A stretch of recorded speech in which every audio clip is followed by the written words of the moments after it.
Ձեր հաջորդ հարցը վերաբերում է Սիրիայի Արաբական Հանրապետությանը հանձնված դատապարտարներին։ Ես ուզում եմ նշել, որ այդ անձին փոխանցվել են դատապարտարների փոխանցման կառուցակարգով, այսինքն պայմանով, որ իրենք պետք է շարունակեն պատիժ կրել, եւ հարցը կարգավորվել է քրեական բարիքներով իրավական օգնության մասին օրենքով, ըստ որի կարող է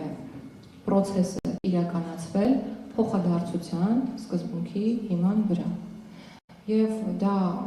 արվել է գնահատելով այն հնարավորությունները, որոնք մենք այս պահին ունենք, եւ արվել է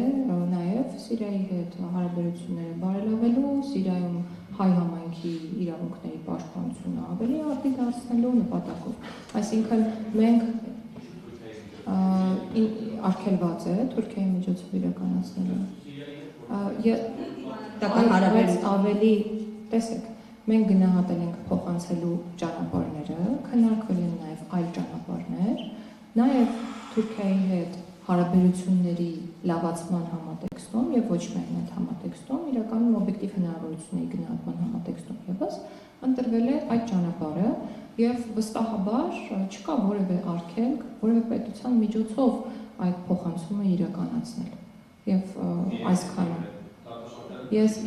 այսքանը կպատասխանեմ հարցի հետ կապված։ Ինչ? Ես ասում եմ, որ մեր պետությունում գոյություն ունի դատապարտարների փոխանցման հնարավորություն եւ համապատասխան ինստիտուտ, գոյություն ունեն համապատասխան օրենսդրական կարգավորումներ եւ կարող եմ միաժամանակ վստահեցնել, որ process-ը միայն իրավական է եղել եւ հայացողությունը գնահատելու դաշտում, թե արդյոք արժի փոխանցել դատապարտարներին, որպեսզի իրենք պատիժը կրեն այլ պետությունում, թե ոչ թողնված է եղել մեզ, իհարկե օրենքի շրջանակներում, եւ մենք որոշում ենք կայացրել այդ փոխանցումը իրականացնել։ Հիմա թե ինչ պետության միջոցով է, ինչպես է իրականացվել եւ այլն, դա այլ հարց է, խիստ կարեւոր է, որ գործընթացը ունի իրավական հիմք եւ processual առումով իրավական է եւ խնդրում եմ երկխոսության չվերածել հարցու պատասխան այսքան։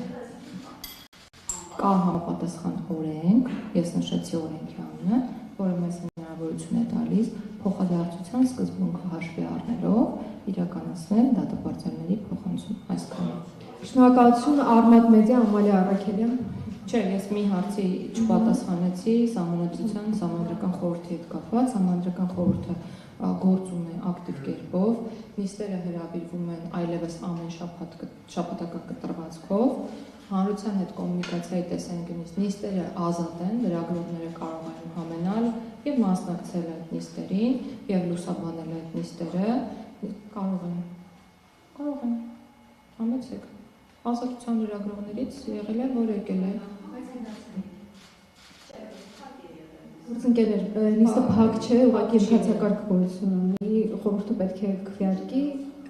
խորհուրդը պետք է համաձայնություն կազմի։ Նիստը նախագահողը հարցը դնում է, խորհուրդը քվեարկում է, բայց երբ եղել է նման հարց, վերջերս մի անգամ է եղել, եթե չեմ սխալվում, չանցած ուրբաթ չէ, նախանցած դեպքը երբ եկան ու նկարեցին, խորհուրդը որոշել ենք, որ այո, կարող են լրագրողները գալ եւ հիմա պատասխանատու կերպով հայտարարում եմ, երբ ուզեք եկեք եւ բացի դա մենք նախորդ նիստի ընթացքում նաեւ հանրային իրազեկման պլանն ենք որոշակիացրել եւ ընդունել խորհրդի կողմից, ինչը ենթադրում է այլևս հանրության հետ կոմունիկացիայի կազմակերպում։ Մենք պետք է մեր պլանով նախատեսված գործողությունները, որոնք միտված են լուսաբանելու այդ process-ը իրականացնենք ու հնարավոր ամենահանրային կերպով process-ը իրականանա, որպեսզի ներառականությունը ապահովի եւ ի վերջո կրկնում եմ, որպեսզի հանրությունը իմանա, թե ինչի մասին է խոսքը, որովհետեւ երբեմն փորձ է արվում այս process-ը ինչ-որ կուլիսային process-ի համատեքստում ներկայացնել ոչ process-ի բովանդակությունը, ոչ էլ արդյունքի բովանդակությունը, կուլիսային չեն կարող լինել, որովհետեւ այնինչ կգրվի, հրապարակվելու է, քննարկվելու է, 1000 անգամ է քննարկվելու, հետո նոր որոշվելու է ընդունել թե ոչ։ Մասնագիտական հանձնաժողով չկա, Արդարադատության նախարարությունը ստանձնել տեքստի մշակման աշխատանքներ իրականացնելու պարտականություն։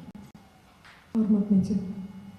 Տիկին նախարար, ուզում եմ ձեզ քաղաքական հարց տալ, արդյոք ձեզ կտեսնենք 26 թվականի ընտրությունների քրտերի ցուցակում, խոսակցություններ են շրջանառվում, որ ձեր երկրորդավոր դատախազի ջրել են